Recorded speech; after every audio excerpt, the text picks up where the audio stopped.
And we are live. Hey everybody, welcome to Review Time. This is Thibert. I will be your reviewer or reviewee.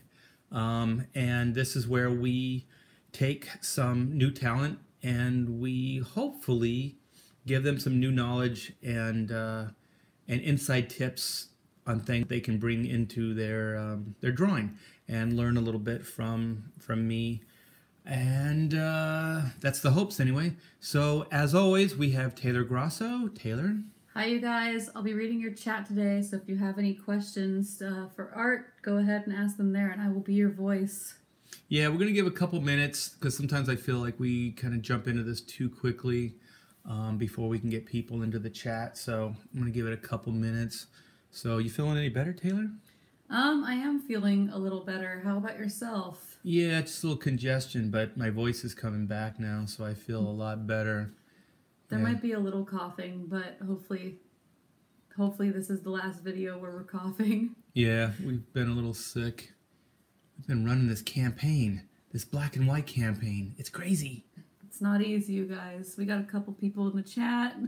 Hey Taylor, how are we at submissions too for the portfolio review? Are we a little low or? Yeah, you guys, if you want to submit your work for art to review here, we have a few for the next couple of videos that we could always use more submissions.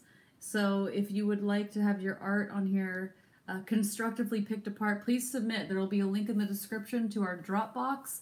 Please upload them high res, at least 300. And include your name in the actual name of the file. Like make the name of the file include your name, because that way we can give you a shout out. Yeah, we have a lot of submissions, but we were just going through them before this show and realized there's a lot of them we can't use just because they're very low res. And especially the inking submissions that you guys send, those things have to be high res because the only way I can really review them properly is if I can see them well, because if I can't see the quality of the line, I can't really comment on it. And I just feel like I'm doing a disservice to you guys trying to, you know, give a review based on a bad scan. So always put your best foot forward and give the good scans. And like Taylor said, put your name into the description of the file. Names on the work is good too. But names in the file is what I can see easiest. Treat this like this is your, your portfolio piece. This is a portfolio review, so high quality images will make for a better video and make us actually able to showcase you guys. Also, a few people that we've done these portfolio reviews have gotten work from this as well. So it's not just a portfolio review, but it's also a way to spotlight your work. So one of the things that I like to do is just kind of put this out there and let people see it, and maybe somebody might want to hire you to do something. So is there anything else, Taylor? Are we good? We got some chat I think we're people? about ready to start if you guys are. Yeah, so remember guys, this is an interactive, fun chat stuff. So feel free to comment and be part of the review as well. So here we go. Is it Guido Warp? Guido Warp. Is it Warp? Yeah, W-A-R-P. From Beyond. Ooh, a flying chick. That's cool. Okay, as always, we are going to kind of take it all in. And this is all going to be focused on Guido Warp today. Yeah, if you guys send enough pieces, we try to restrict how many we get for the same person, but if you send enough in high quality, there's a chance you could get your work showcased like this. Yeah, you can get more. We can give you more airtime. I like this. What do you think, Taylor? Let me see. It reminds me of somebody else's work, but I can't quite put a finger on it.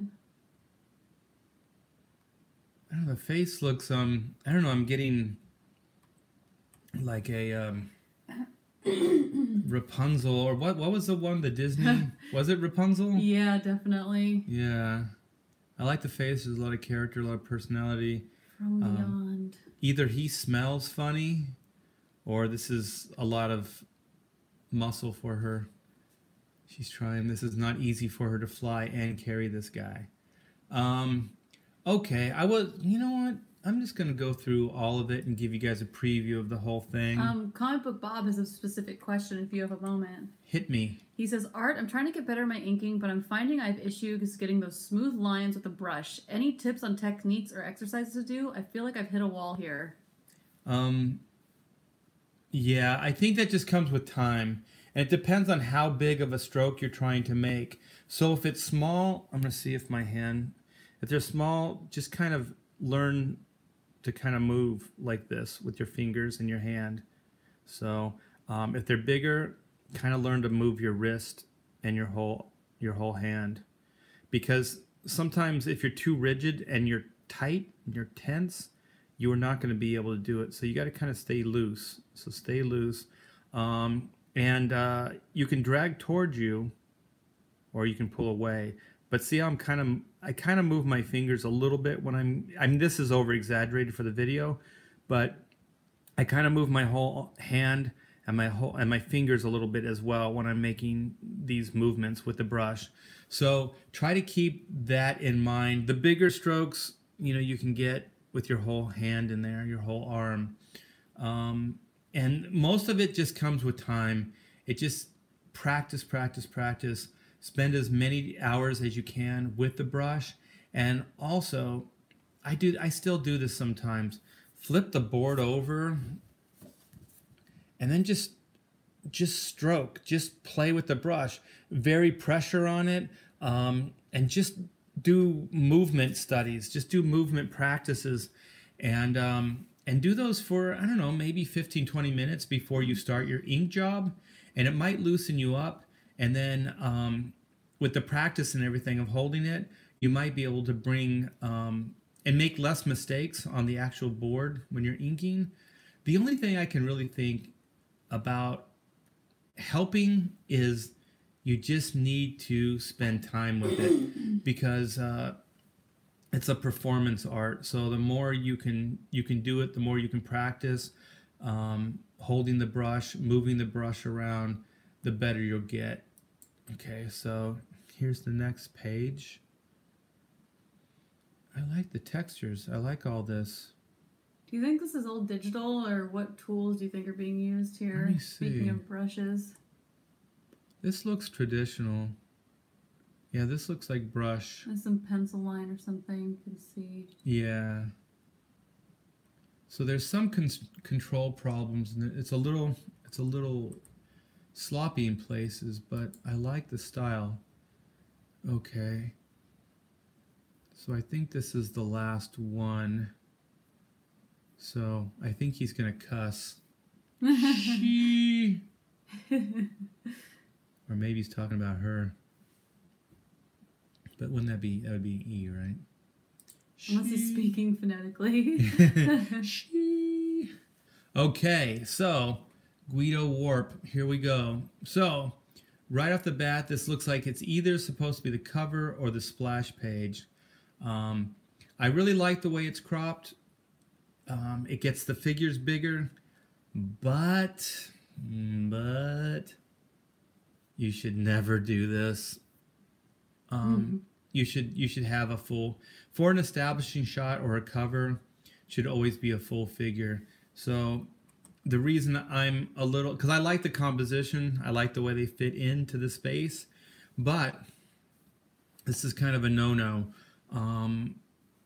And the reason is, like, you don't know, I mean, he could possibly be standing on something, there could be something going on, and it just, the image is more impactful if you can get the whole thing in there. But like I was saying, it would have to be quite a bit smaller, and so it wouldn't fill up the space as well as it does now. So just keep that in mind when you have flying characters, or you have characters, you know, like they're carrying other characters like this while they're flying. It's best to have both of them in the frame, in full figure. You can do stuff like this after you've established the characters, full figure, and what they're doing. You know, you can crop it in for the next panel or the next, you know, couple panels, but always for your establishing or your cover, you should have the full figures in there. It just works better. Yeah, I didn't think about it until you mentioned it, but storytelling wise, it could read that he is standing and she's kind of pulling on him versus that she's flying and holding him. Yeah, or she could just be pulling him just a few inches from the ground. I think they're supposed to be that they're miles above the ground with the clouds and everything. But it would actually be even more effective if they were in the clouds and you saw his full figure. But it's quite nice. The drawing is good. I like the character or the cartooning of the face here. I like these brush strokes here. Those are really nice. Stylistically, those are cool. Hold on for a sec. I was looking at the background and I thought that that was water at first that was indicated as far as inking, but I don't think it is now that I've seen the. Oh, down here. Yeah. Yeah. What do you think of that technique? I think it's too similar to the sky. So you have the sky, and then there's the horizon. It looks like here, and then I think this is supposed to be ground. So that's a good observation. I would either go simpler. Let me see. Go simpler here. But I like the contrast with the clouds because the clouds are open. Let's see.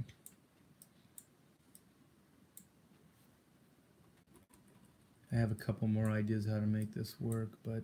Durakin says, looks a bit old due to the smile line wrinkle that is shaded. Oh, I guess he means on the girl. Yeah, it's a little too overdone for a younger. She looks like a younger girl. Yeah, let's see. That doesn't quite do it. You know, it's weird. There's some odd stuff going on here. Because I think also the sky, there's these clouds here, and then there's these clouds here. So I don't know if they're working together because this looks like a horizon, like you're looking straight or more like this. Yeah. And then, but you're supposed to be looking down. Oh, that's right. Maybe that's why it looks. Yeah, so that's why I think it looks weird because this looks like it's definitely eye level because the way the trees are set right up on this this line here, and then you create this other line with the clouds, which gives the illusion that you're looking straight this way, like your eye level is across this way. Hold on, I'm sorry. Because I guess it's like the flat plane underneath the clouds makes it look like you're seeing the bottom of them. So.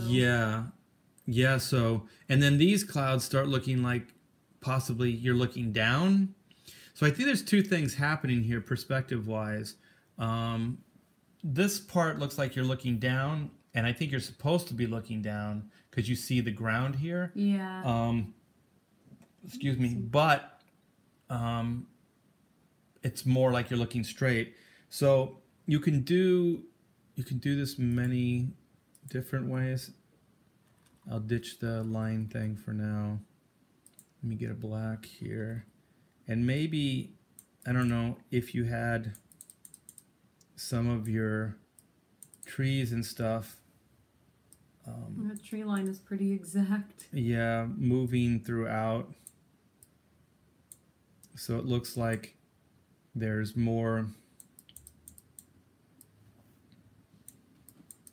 like you're looking down at things. Because you have this pathway, which helps sell it, but the trees are just on the horizon there. Sticky Wicked says, I didn't immediately get flying from this image, but I can see now, but I see that that's now what's going on.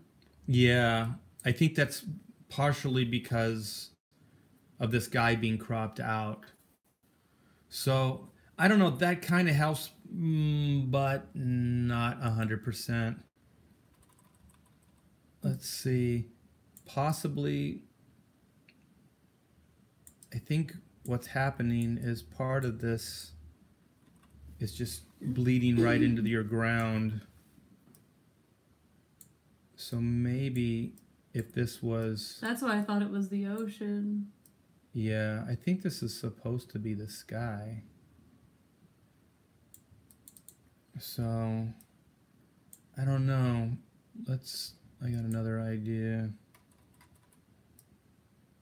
Maybe if there's some more organic, like some, I don't know, some smaller trees going into the back. You know, so you're forcing the perspective. So these are little mini trees. And maybe they go right up to, I don't know, you're going to have to take this sun set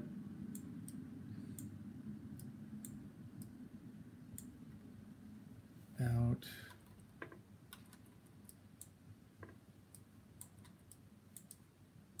Durakin has a good suggestion. I hope I'm pronouncing your name right. Durakin.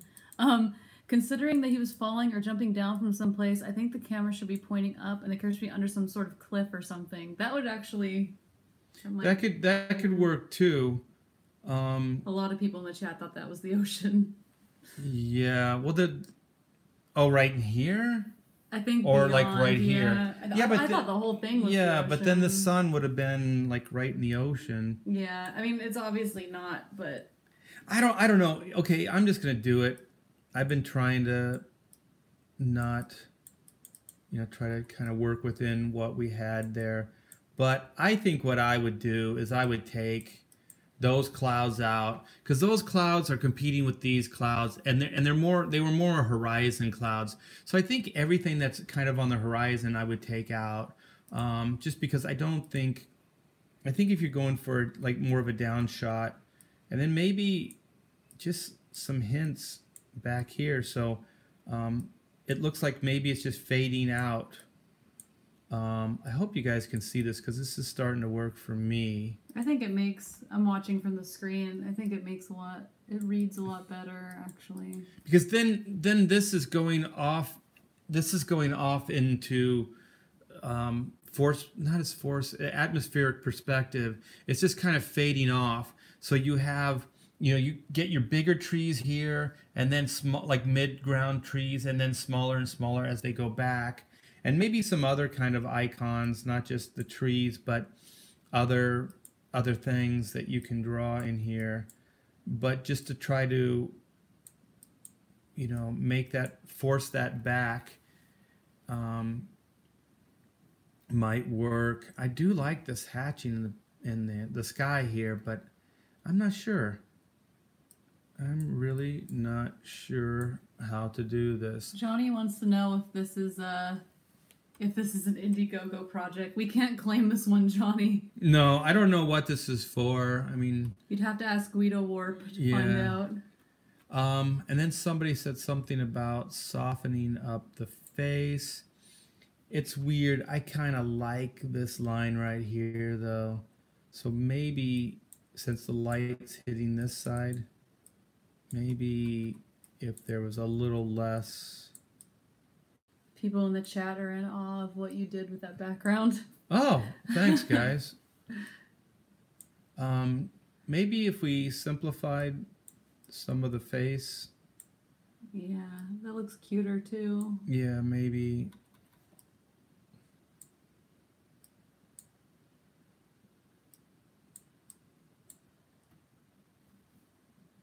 Yeah. There's such a thin line between cute and unattractive when it comes to drawing women's faces. Yeah, I'd say the younger any character is, the less lines you want to put on their face. The older, the more they'll handle the lines better. But I think it's just because the younger you are, the smoother you are. And then the older you get, the more craggly you get. I don't know. Maybe that's why. But yeah, more simplified, especially with girls' faces in general. Keep it more simplified. And I'm a fan of also, if you're going to do hair, kind of find your light sources and then just kind of keep the top parts of it more simple, like they're catching the light. And then See, it becomes more the readability is better. And then what you can do is hit these strands here with the light, keep them simple, and then look what's happening to the under parts of the hair. They're starting to look recessed. So it's bringing depth to the piece. The chat says, artists should study makeup. The different wrinkles that people get are gotten by what faces they make. Yeah. That's why I like this one fold right here. I think it's very expressive. And also the way it goes around into the eye right there. That's really nice. I'm probably going to use that idea at some point. I like that.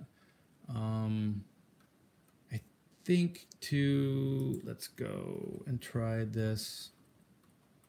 Let's see what we get. Possibly just bring it would simplify it to just a solid black maybe on the neck,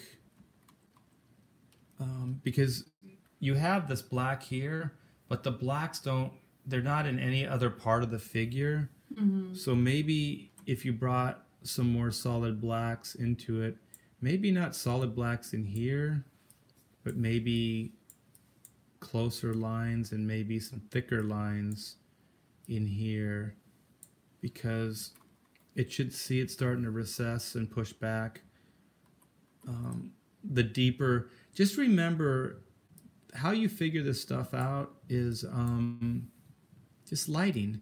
So whatever would hit like less, okay, let's do it this way. Okay, so you have your light coming in this way. And the reason I know that is because he shadowed this side of the face. So you see what I did here? I hit the top here. Let me find, give me a red. Hashtag give me a red. Give me a red. Okay, so like across here, it's lit. And so then you have the forehead here lit. That's why I took this shadow over here out and then simplified this part of the face here. So by doing that, it softens her, but also plays up the shadow more. So you definitely know the light is hitting this part of her body, this part of her neck, this part of her shoulder. So you have that.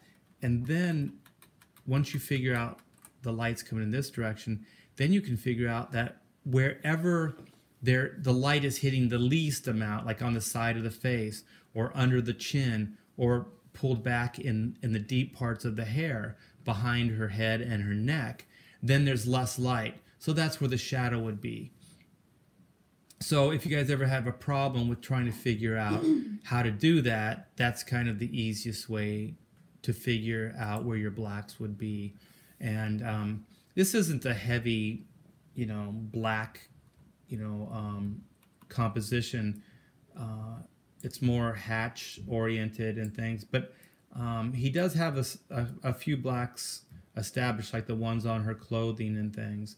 And I think it looks a little strange that they're only there. So maybe try to bring some more out or throughout the image in the drawing. That's not quite what I want to do, but you guys kind of get the feeling of what I'm talking about. By the way, oh sorry. Oh, go ahead. Durakin, I don't know if you're claiming this piece or not, or if you're making a joke, but if the person who did this piece is in the chat, definitely speak up so that Art can speak to you more directly. Yeah, I would like that. Yeah, it feels more personal. And now that I'm going in with blacks, you have this black path here, and I don't think it's really serving the piece. With the hatching going right up to the edge of your pathway, it might look better if it was open. And also, it's less glaring. So now your blacks are framing in and they kind of go along your clouds here. So let me see, now that I said that, maybe I should simplify some of these black shapes here. So then you have more of the blacks framing in this area. So you can use blacks as a way to storytell or to focus your eye where you want to be. So then I think since we're still on the blacks, I would maybe bring a little bit of shadow in here. Once again, the recessed area where light would hit the least, and then possibly, let's see how this will look. Put a shadow in here, and maybe back here, and then we'll pull back and see what we got. The chat has been visited by the cult of Raven.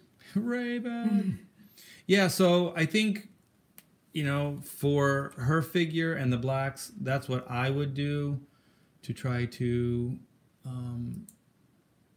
bring a little bit of readability to it and correct up some of the problems. And you have this big solid black here. Let me see, in the back of the shirt. Yeah, you know, it works. It's nice. For some reason, I just feel like maybe some stress folds or something to help sell.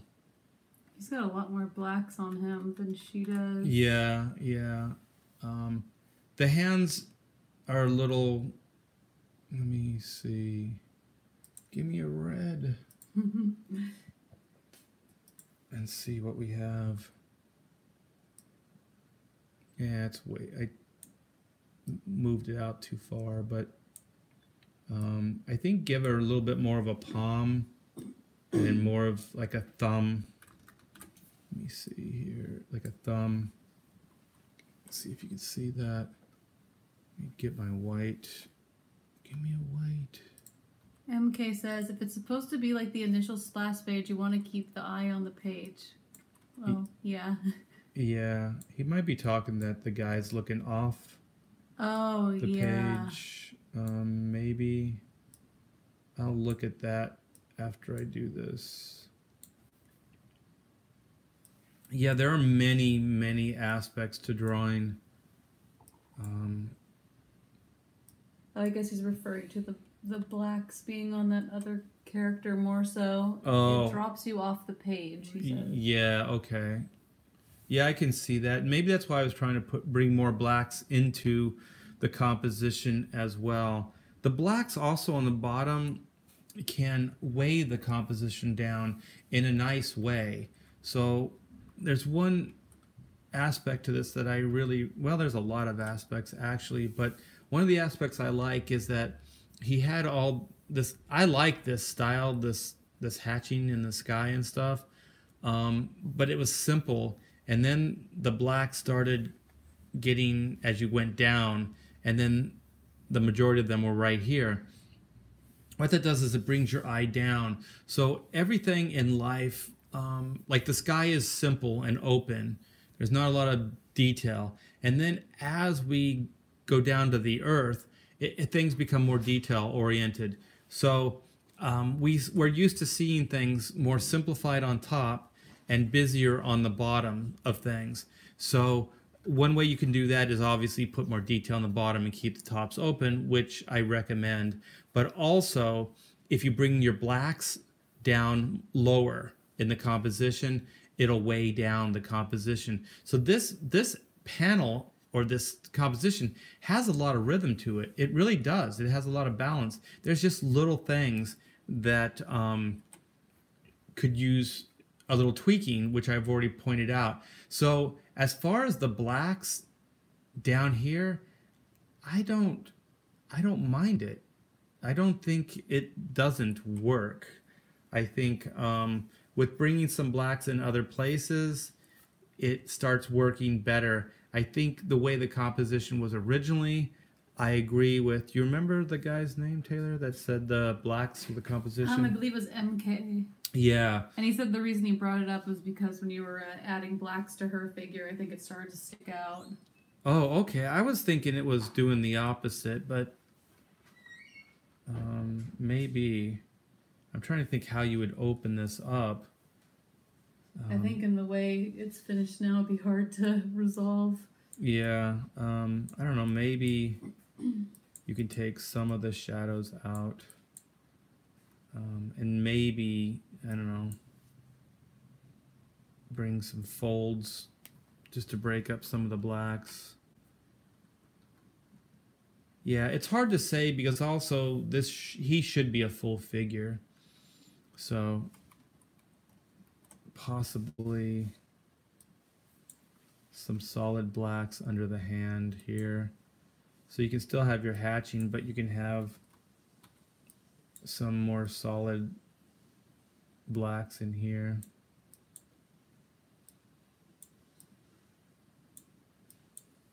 And then overall, Guido, I would try to clean up your line.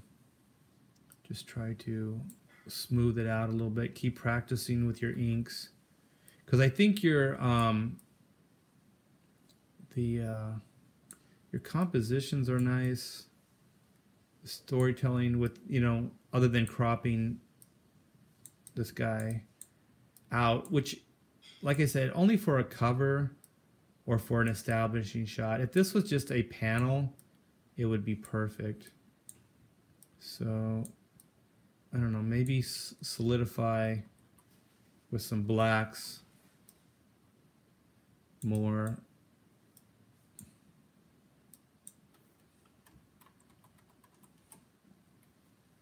And I'm a big subscriber to making the eyelid, the top of the eyelid, fairly thick, because I think it helps structure the eye. So just the top part, not so much the bottom, especially on guys. Like women, you can sometimes you can do a little bit around the bottom lid, but I still wouldn't do too much. It always looks better just the top. So we have that from Beyond. So Oop, we skipped to the last page. Yeah, we skipped a page. Okay, so wait up. So it looks like she was dropping him, maybe, if this is in sequence. So it looks like she was flying and then she dropped him off here. And this looks like that black path that was in the page previously. The mighty Egbert asks, Art, how much does modern coloring compensate for bad inking? I find comic book colors are heavy these days and it takes away from the inks. Do you agree with that, or? Well, if it's bad inks, then I'm saying obliterate away, like, you know, just color the heck out of it. If they're beautiful inks, then yeah, I think the more simplified, the better. There's one guy that manages to balance those two ideas, and it's because he's working with an amazing colorist, and that's Alex Sinclair, coloring Jim Lee. I think that stuff has a good balance. It's very busy, but they manage, you know, I mean busy in a good way. Like there's a lot of hatching and things like that. And Alex's coloring over it is still kind of busy, but they make it work. And I think it's just because Alex is really, really, really good. But I think that's an exception to the rule. I think a lot of times heavy ink and heavy color can equal bad times or bad art. Oh my gosh, a poor girl. She's missing a tooth. Do you see that? Yeah, I didn't notice that. Oh, You pointed it out. Come on, Snail Trail. Ew. You're going to miss out on dinner. Why did you drop them off way back over there? Wait a minute. This is page 1, so the other one must have been the cover. Oh, okay. So they're just racing or something. Okay, so this maybe doesn't have anything to do with the cover. So she can fly, he can't. I love this gesture right here. And just like hauling butt. That's pretty good. It's a good cartoon image. Okay, so looks like she's turning around and yelling back to him. Hatching on that hand's pretty cool. And the other hand, yeah. Kind of interesting. Yeah, so here it looks like you're playing with more blacks, which is cool. So it looks like the black path that you established in that cover is part of the storytelling, because these rocks look similar to the ones that were on the cover. So maybe those are story points, but be careful. That black path in that cover was kind of getting in the way of your composition. So yeah, we have our light coming in. I like all the movement, the sky. I love the hatching on the path. I like how it's solid black here and then it hatches out. Okay, so there's one thing I would do here for sure is his hand is going right into that. It looks better when it's big, but when it was small, it looked really bad. So I would definitely delineate between those two things. All this stuff here, that's really, really nice. I like that composition. It's nice. I do like the hatching that you do. It's really inventive. You don't see a lot of stuff like that. Yeah, yeah. I just try to tighten it up. It's really, really loose, and I think because the style is very busy, you really need to find where your light sources are, like I was saying in the previous, and then simplify some of it. It'll help the readability. MK says it looks almost like woodcut or manga style. Yeah, woodcut is a good call, but I like it. I like it a lot. But if you just simplify it, see, it's already the readability. And some of these hatches, like on the leg, it's a great idea, but I think they come up a little too high. So if they were shorter, like they weren't as tall, and where this one ends here, if it ended more right in here, I think it would read better. And then once again, you can bring more blacks,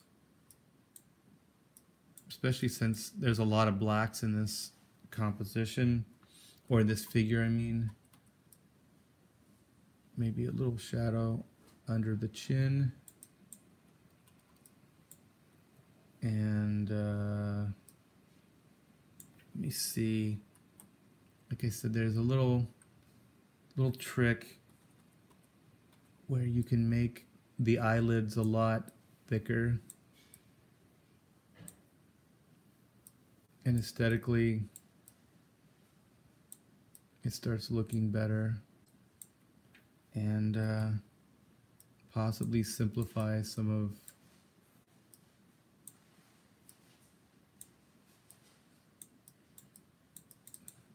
I think that looks better.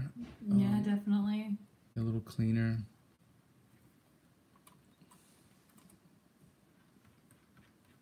Pixel Trader says, I'm looking forward to Art shredding my work early next year.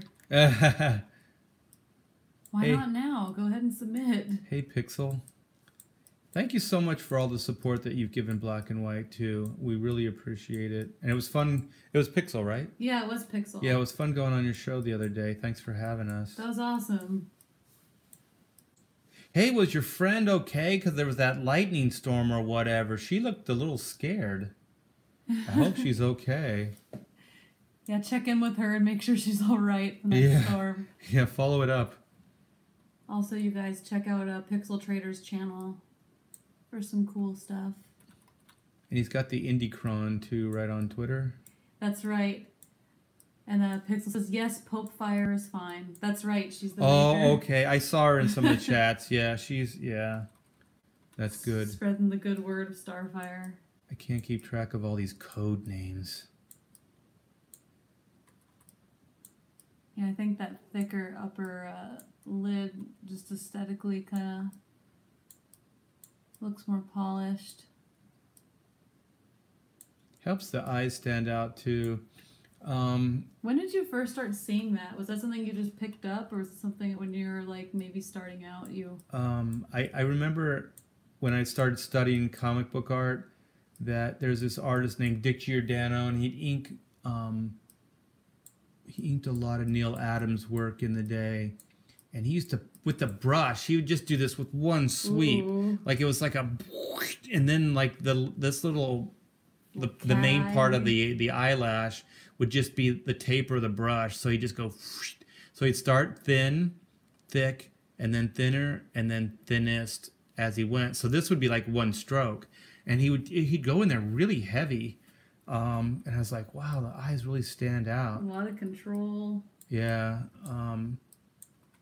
I would love to ink like that more, but things are a little bit more drawn and less kind of traditionally inked. The way I explain that is the tool does does a certain thing. It's like a brush does a certain thing, and a pen, like a dip pen, has a certain line to it. And a lot of inking now is very controlled. It's almost like it's drawn. And what I mean by that is I have to kind of illustrate, like when you ink, you kind of throw a line, you kind of move like this. Now a lot of it's very controlled. It's like you're drawing, you know, so they're very controlled and concise lines versus kind of lines just thrown down. The reason I do like this style, Guido, is this does look like you're throwing lines down, and I like that. There's a lot of kinetic energy to it, and that's good. There's a lot of movement and energy. Like I said, if you could tighten up some of the lines, I think it would serve you better. But I think that will come in time. The more you practice, the more you work, the better you'll get. Egbert had a question regarding hair. I know that you can see this character in particular as like kind of busy hair lines, and how you make a smooth line when you're doing hair in particular. It's all the same thing, like this stroke here. You just start thin and then kind of put a little bit more pressure and then pull up. So it's all kind of one movement. And like I said, see how my wrist, you want to move with the line.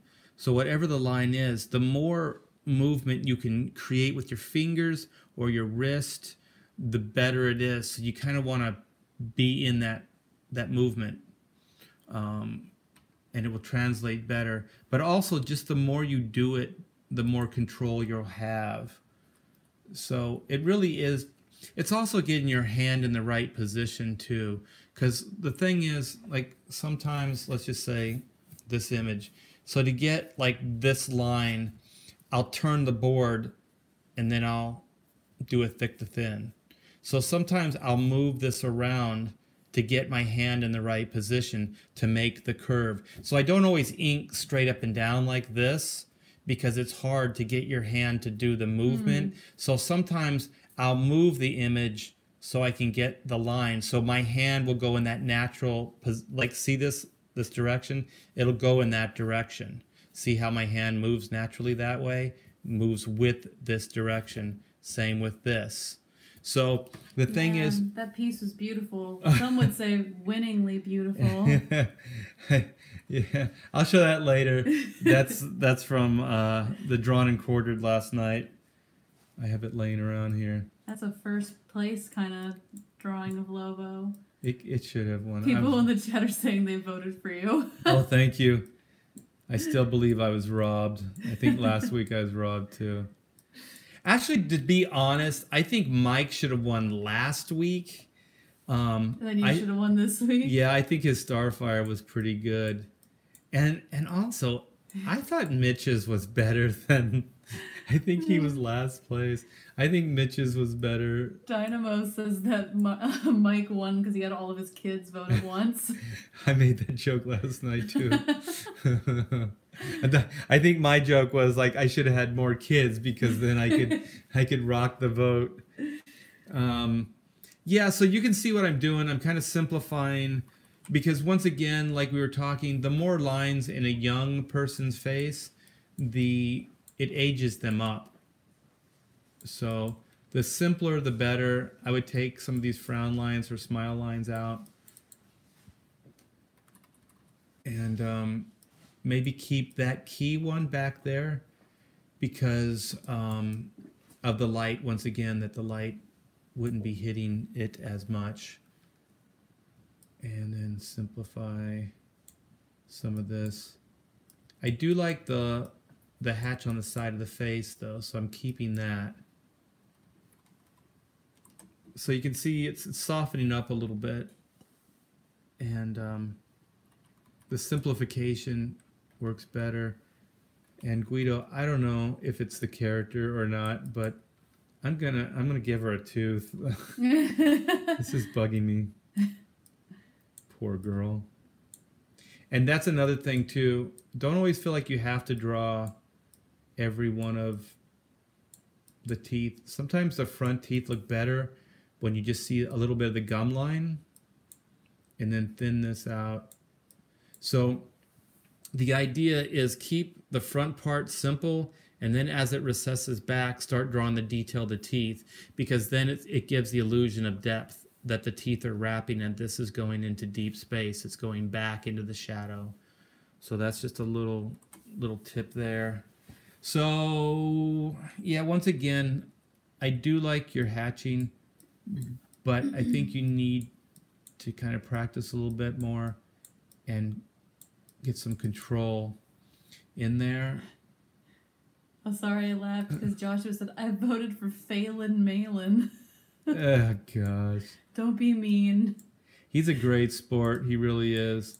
He does so much for that drawn and quartered. I think he takes a lot of heat to keep things fun, because he's the best trash talker, too. Yes, he is.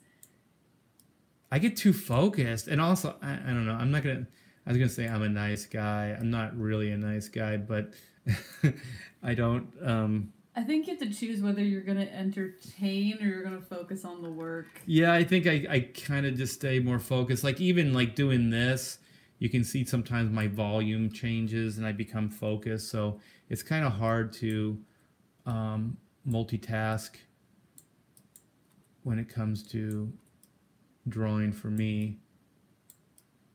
Actually, I'll just say one thing. Speaking in general does not come easy to me. So maybe I put too much black there. Yeah, it would probably look better if there was less. Yeah, you guys get the idea there. So right here would really, since it's really pushed back, it would catch very little light. And then I would do the same in here, since Guido really established in this panel a lot of heavy blacks. So that's what I would do. I would not mess with this hand, like Taylor said. It's really nice. I know we're cartooning here, Guido, but there's a major inconsistency between these two hands size-wise. So I think this becomes problematic. I think it's way too big. Mm-hmm. And this one looks about right to me. Yeah, I agree. Yeah. So there's that. And here's another lighting texture thing. I would keep these hatches on the knee because the light's coming this way. There's a nice... These hatches are nice because they're showing the roundness of the knee and giving some depth to it. But the hatches on this ripped part of the clothing is not. So I would simplify this, or I'd get rid of it. And then here I would probably minimize it. So like a little depth. Yeah, maybe it's catching the light a little bit here. And then it's kind of going, see how it's kind of catching the light on the fringes of it, and then it's kind of recessing back there. So very good. The shadow behind her is good. So that's all real nice. The last thing on this really is the front of this house. If you're going to shadow the trees, I would keep the front of this house lit. The chat asks, Art, do you think heavy blacks on a flying character weigh them down visually, or is it something you don't need to worry about? It really depends on the style that you're working in, but that's a pretty good observation. I would say it depends on if it's night. It depends on the style. It depends on a lot of things. But if it's really bright, like this looks like it's supposed to be midday, like maybe noon or something like that. These shadows are a little harsh for that. If this is like evening time or dusk, maybe maybe they would work better. So I think it depends. When the characters are outside, it depends on the time of day how the lighting is going to work. And there's a couple reasons why I want to see this lit. One, I think it isn't working at all against these trees. But two, I think what they're doing is they're racing back to the house. So they're kind of like, the destination is this house. So the house should look inviting. It shouldn't look standoffish. And when you blacken the front of it like that, it starts looking scary or foreboding or like someplace they don't want to go. So she's saying you're going to, miss out on dinner. This house should look very inviting. Funny you should mention that because somebody said they're getting the superhero Hansel and Gretel vibe. Can't wait to see the gingerbread house and the witch. And I think it's because, like you said, it was dark, so it looked more foreboding. Yeah, it looks a little foreboding. And I understand like the tree idea, but also if you want to establish depth sometimes, like these background trees, you can open them up a little bit. So let's just say your foreground trees are black, but then keep your background trees maybe more open. Or you could do it vice versa. You can do the foreground trees a little lighter. Let me see if I can do that. It's a little hard. This is very limiting to draw over like this, but you can pull out more detail in the foreground trees. And see how they're already standing out from the background trees. And then your background trees can still be solid black. It's just a little trick that you can do to establish some depth to things and establish planes. Because it doesn't always have to be black on black. That's a real hard sell to do things like that. So it's really good. Once again, try to clean up your hatching. One thing, you kind of tangent on this leaf. It's bugging me a little bit. Twice, it looks like. Yeah, so this one here, where's the other tangent? That bottom leaf touching the window. Oh, the way it's, yeah, but I might have done that. But I'll bring the line back, but that's a good observation. Let me kind of draw this in, and then like Taylor said, if this crosses past that window a little bit, yeah, there we go, it starts selling better. Yeah, and two, I think the leaves are a little too they don't look like leaves to me. They look like what do you call it when you fold up, like paper airplanes? They do. They look a little paper airplane-y to me, and they're really, really big. Oh, those are some giant leaves. Those are like tropical leaves. Let's see. Banana leaves. Yeah. Or like those, like cornstalk leaves or something. Oh, yeah. Yeah. They don't look like they belong in that forest either, because those look like pine or fir trees. But that's getting nitpicky. Yeah, and this is also a little nitpicky, but the reason I'm doing this is to see if she stands out more. So I'm kind of doing this for storytelling and clarity reasons, not just to bust hump. To bust a hump. Humpty hump. Yeah, see, there you go. Boom. Guido, you owe me a subscription. You owe me 2 of your friends to subscribe to my YouTube channel. I gotta start talking like this more, don't I? Yeah, you gotta blackmail them. Blackmail them with your kindness. I'll kill them with my kindness. So this is gold, Guido. Guido Warp. Get out there. Spread the word.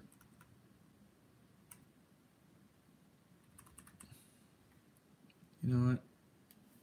They should also be, I know they are sort of different sizes, but I think if they were more varied in size.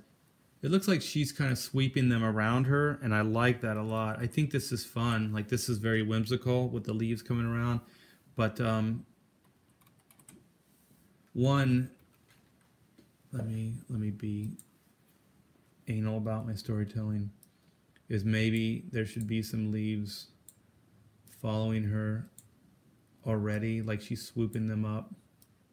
And possibly, if you establish, just to make your effect and idea work better, if you put more leaves down, maybe piles of leaves around,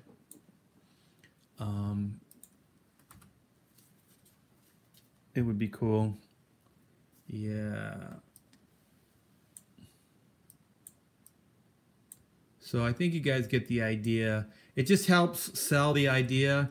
So then when she's flying, they're kind of following her, and they're also, the leaves are around the ground here. And then it looks like she's swooping up, like she's cutting back up to talk to him because he's behind her. Then she's bringing these leaves up. And then also, I would make these leaves right here a lot smaller. But it's very good, very good. Hope that helps. Let's, I'm going to start wrapping this up. So, I don't know what's going on here. Is he trying to fly? I'm not sure. And yeah, I think this is still some of the same ideas. Clean up the line work.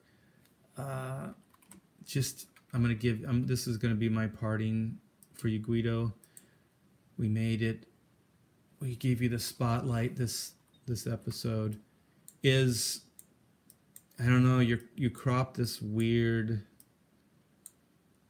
so it's too close to, oh yeah, his sleeves end to his sleeves, right. So I think if this was more, Egbert says, Art, I want to buy a PDF of your book with raw pencils. Let me see, I gotta click this again. Sorry guys, chat goes by fast. With raw pencils and finished inks. I like seeing the process. I don't think I have any of the raw pencils left. I have the pencils for the cover, so maybe one of these episodes I can show you like some of the raw pencils. But I don't think I have enough of them to make it PDF worthy. Maybe we could show some tomorrow. Yeah, maybe we can show you some of the pencils, the raw pencils I have, and maybe I can show you some of from the pencils to the inks. But I appreciate that, and I would love to take your money, but I don't think we have enough raw pencils to make it a PDF right now. Maybe we can find some though. That's not a bad idea. However, there is a PDF of the remastered inks, the black and white version. Yeah. So and there's also a tier where you can get the original comics. So the original 2 issues from black and white in '94. So if you pick that up, and you were to pick up the PDFs, you could do a comparison. They're pretty impressive. I think it's worth having for sure. The originals, and then the new inks. And you can get those in a bundle. So well, also that could lead us into our next thing. We always try to look for segues into these ideas. But what we're going to do, is it Thursday? Thursday, that's right. Thursday. Go ahead, Taylor. Thursday, we are going to be doing a special episode that is focused entirely on black and white and our Indiegogo Black and White Remastered. Link in the description if you want to support, and thank you to our moderator, Primark, for posting that link in the chat. So we're going to be doing an entire show dedicated to our Indiegogo and our comic Black and White Remastered, and we have a lot to show you. I think we're going to show you some previews, some color work. You know what? Right now, I'm going to say this. I'm not sure that we'll actually do it, but I think the way I feel right now, I'm going to give you everything that's finished at this point. So we have 10 color pages, and we have almost 20 pages inked, digitally remastered and redrawn. So maybe if I still feel this bold, come Thursday, you guys will get a killer preview. We're just showing you the cover right now to tease it. So you guys tune in Tuesday. But what else? Well, we also have what we're going to do is we're going to be doing a live Q&A during that time. Yes. So if you guys have any questions about Black and White, maybe you want to ask Art about his origin stories, how he came up with Black and White, anything you want to ask about his career, especially if you are curious about Black and White itself, we are doing that live Q&A. So please tune in and put your questions in the chat there. But if you'd like, because I'll be reading them, you can put some questions in this chat right now, and I will save them as well. Yeah, so if you guys want to start asking questions now, if you can't come, tune in Thursday and be part of that live show, then do that now, like Taylor said. And also aim questions at Taylor, because she's part of the writing team on this and part of this whole remastering. So she's an integral part of the team as well. So we'll be here for you guys. Yeah, so you have a writer, 2 writers, a penciler, and an inker, and also Taylor draws and inks as well. So we both do the same thing. So if you have any questions or whatever, feel free, because this will be probably the only opportunity that we're going to have to have an in-depth conversation about Black and White and what it's all about and what it means to us personally, and hopefully what it means to you guys, because without you, we are just doing this for ourselves, and that's pretty boring. And also, it's not very entertaining for you guys. So we have that, and I don't know if you guys have seen. Okay, this is the stock cover for the book, and I penciled and inked this one. Zoom in a little bit so you can get a good look at that. Okay. Isn't that beautiful, you guys? And so we have Kyle Ritter on colors for this piece here. Thank you, Kyle. And we have Taylor. Look at that logo. We have Taylor's graphic works for the logo there. So the remastered logo has the target and the yin yang, which I think is amazing. That you know what, I'm gonna do it. This thing right here, it turns me on. This thing would make a good patch. It turns me... A patch that you could perhaps get by pledging to the book. That is a novel and amazing idea. A patch.